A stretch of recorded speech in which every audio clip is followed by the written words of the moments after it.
The Messiah. In the land of red earth and tall grasses, where the harmattan wind carried both dust and memory, there lay a community called Umudike, tucked between an ancient forest and a restless river. Umudike was an Igbo land, old as the Iroko trees that watched over it, a place where stories were not written but remembered, where wisdom passed from mouth to ear like sacred fire. At dawn, the women sang to the soil as they planted yams and cassava. At dusk, the men gathered beneath the ogba tree to speak of harvests, ancestors, and the future yet unborn. Life once followed the rhythm of drums and seasons until fear came and broke the beat. The terror arrived without a face. At first, it was whispers carried by travelers.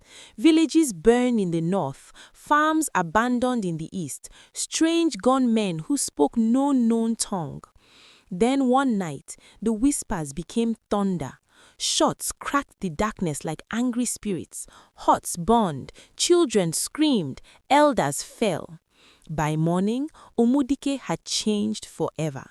The people buried their dead with trembling hands, and the land drank blood where it once drank rain. From that night onward, fear became a permanent residence. The attackers were called many names: unknown gunmen, forest ghosts, children of the devil. No one knew where they came from or why they struck. They came without warning and vanished before sunrise, leaving grief behind them like a curse. The people locked their doors early and slept with one ear open. Mothers taught children how to run before they taught them how to dance.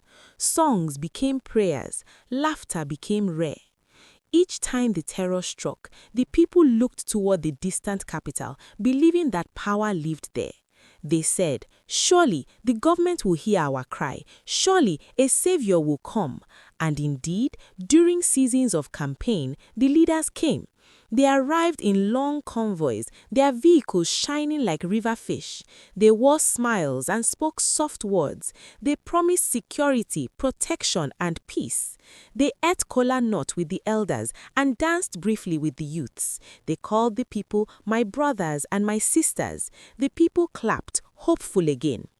But after elections, silence returned. The leaders disappeared into their offices. The promises evaporated like dew under the sun. When the gunmen returned, no soldiers came. When villages burned, no justice followed. The people of Mudike waited year after year, clinging to hope like a drowning man clings to wood. Among them lived Eze Nwanko, the oldest man in Umudike. His back was bent like a question mark, and his beard was white as ash. They said he remembered the stories of 7 generations. When children asked why evil persisted, he would sigh and say, "When a goat waits for another goat to rescue it from the rope, it forgets that teeth are meant for chewing." Few understood his meaning then.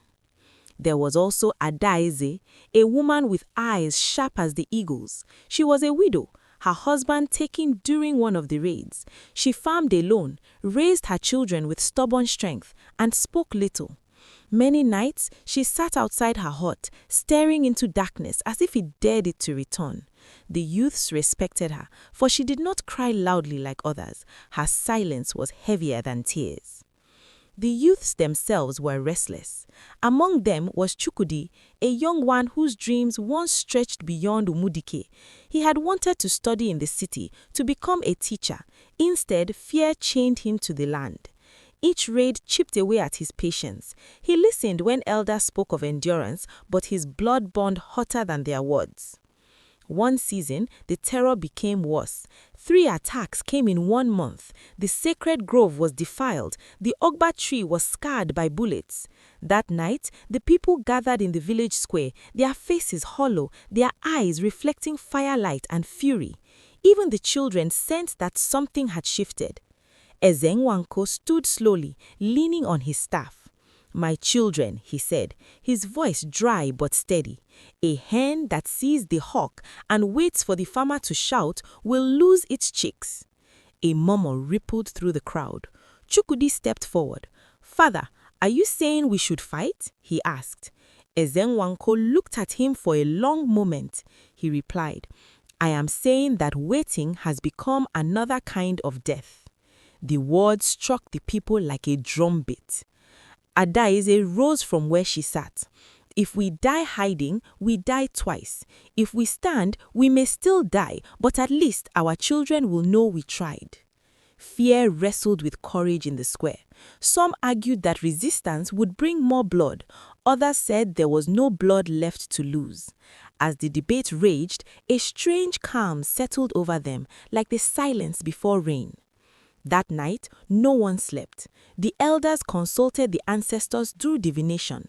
The youths sharpened farm tools. The women prepared herbs, both for healing and for courage. For the first time in years, Omudike acted as one body.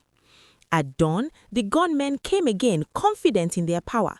But this time, the village did not scatter like frightened birds. From the forest edge, from behind walls, from the shadows they once feared, the people emerged. They did not fight with guns, but with unity, traps, numbers, and knowledge of their land. The attackers, unprepared for resistance, faltered. Some fled, some fell. When silence returned, it was different. It was heavy with disbelief and relief. The people looked at each other alive. Children ran freely. Women cried openly. Men laughed like men who had remembered themselves. News spread quickly. Umudike had stood. Other villages listened. Some followed. The government eventually noticed, not out of care, because the story had grown too loud to ignore. Ezenwanko gathered the people again beneath the Ogba tree. He said, "You waited for a Messiah, but the Messiah was waiting for you to wake up." Adaize smiled for the first time in years. Chukudi felt something loosen in his chest. The people understood then that salvation had never been a visitor. It had always lived among them.